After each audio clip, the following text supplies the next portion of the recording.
Hey friends, if you encounter code 29 with the error, this device is disabled, then please watch this video. I will guide you through the resolutions. The first solution is to restart your computer. Right click on the start button and select shutdown or sign out and then select restart. The second solution is to perform a system restore. Search for recovery in the Windows search bar and open the recovery window.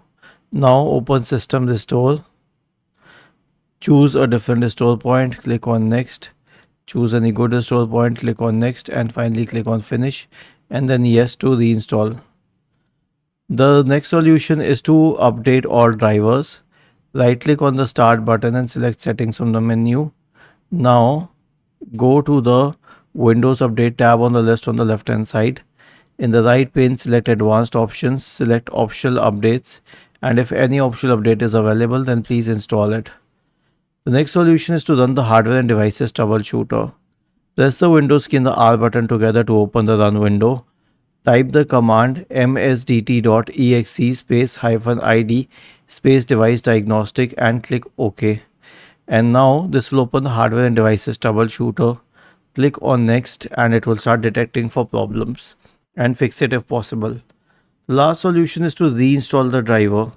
So search for device manager in the Windows search bar and open the device manager window.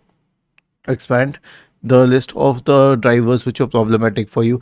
Let's say these are the camera drivers. Right click on the camera driver and select uninstall device. Select uninstall. Click on action and then click on scan for hardware changes. The camera driver is back and it has been reinstalled.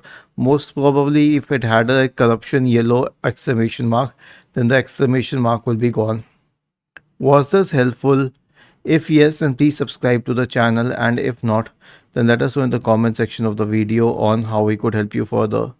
Thank you for watching this video and have a nice day.